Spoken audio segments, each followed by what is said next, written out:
entrevistaron para desviar la atención, reveló que a metros de su casa vivía un verdadero criminal de guerra, Erich Priebke.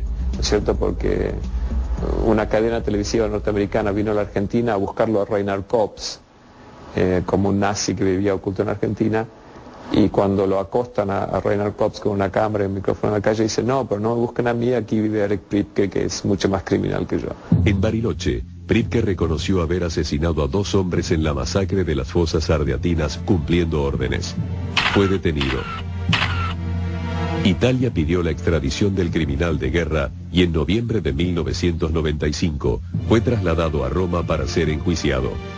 El 7 de marzo de 1998, Erich Priebke fue condenado a cadena perpetua.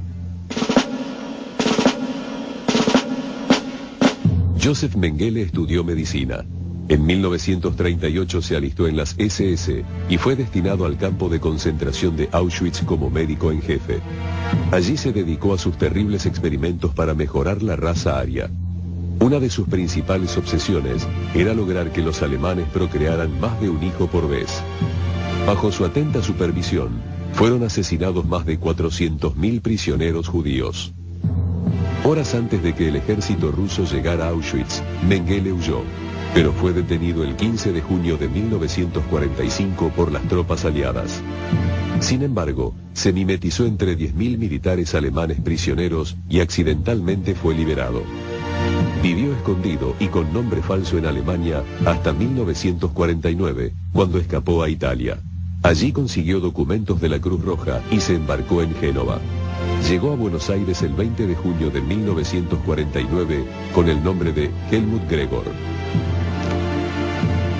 Lo interesante del caso Mengele es que los expedientes que se abrieron para Joseph Mengele y para Erich Priebke, 2 criminales de guerra SS, son expedientes consecutivos, o sea, son de numeración consecutiva.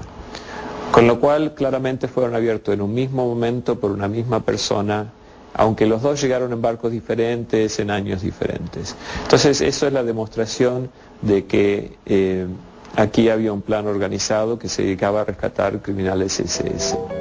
Mengele se alojó en un hotel del barrio de Palermo. A fines de 1949, alquiló una casona en Vicente López, provincia de Buenos Aires. 2 años después, se mudó a Olivos, donde se dedicó a realizar abortos clandestinos. Tras la muerte de una de sus pacientes, fue detenido, pero un exagente de las SS con conexiones logró su libertad inmediata. Mengele estuvo acá en diferentes lugares, pero sobre todo en Capital Federal y en el norte del Gran Buenos Aires, con casas en Vicente López, empresa, un laboratorio del que él formaba parte en la zona de Carupá y demás. Y bueno, naturalmente también estuvo en Bariloche, como casi todos, y hay un paso, digamos, yo creo relativamente fugaz por General Roca. Tuvo la suerte de hacerse amigo de un empresario germano argentino muy importante, Roberto Mertig, que era el dueño de la empresa Orbis. Y Roberto Mertig no solo se hizo amigo de Joseph Mengele, sino que eventualmente se convirtió en amigo de Karl Mengele, el padre de Joseph, y representante de los intereses de la empresa Mengele en Argentina.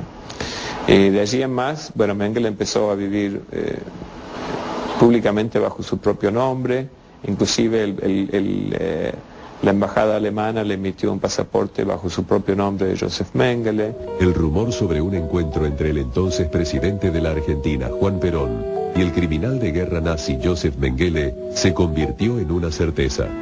Con respecto a Mengele, lo que tenemos es el testimonio de Tomás Eloy Martínez, que él entrevistó a Perón en la década creo que el 70, a fines del 60, y le preguntó a Perón si él alguna vez había tenido algún contacto con algún nazi. Y Perón le dijo, bueno, sí, había un médico que yo conocí que tenía un campo donde todas las vacas le parían mellizos y que un día se fue a Paraguay, porque le habían ofrecido trabajo allí. Tomás Eloy Martínez le preguntó, ¿y cómo se llamaba? Le dijo, bueno, se llamaba, no me acuerdo, Gregor, el doctor Gregor. Creo que ahí estamos ante una admisión de Perón, de que él se reunía con Mengele, y y a la vez esa picardía que tenía Perón de mostrarte un poco de la verdad, pero no toda la verdad. Pero la vida distendida de Mengele se terminó en 1959, cuando llegó al país una orden de detención tramitada por el Comité de Sobrevivientes de Auschwitz. El médico nazi huyó a Paraguay. No me parece una huida desorganizada, porque se va a Paraguay, instala negocios, estaba Stroessner, un régimen muy cómplice. Incluso acá hay un ministro del Interior temporario y jefe después del Consejo Nacional de Seguridad, Osiris Villegas, general de división, hombre de la derecha argentina. Osiris Villegas no pone mucho empeño en algunas denuncias que se le formula a la comunidad judía y algún fiscal alemán para localizarlo acá en Argentina. Mengele eludió el acoso judicial y en 1961 decidió pasar una temporada en el sur argentino. Así llegó a Cervantes, un pueblito del Alto Valle del Río Negro, donde tenía una chacra un viejo camarada suyo, el alemán Albrecht Bohme. Hay gente Roca que cuando siempre les impresionó una figura que aparece allá por el año 61, aquí, que está un tiempo con Bohme, viene a la ciudad, camina por la ciudad, va a los talleres, va a los lugares donde se compran remedios, los negocios, remedios para la producción, ¿no? Tiene una actividad al lado de Bohme, un hombre de traje, un hombre que algunos de los testigos me lo identificaron como Mengele. Luego de 6 meses de estadía en Cervantes, Mengele decidió escapar de nuevo. Su situación se iba tornando cada día más complicada.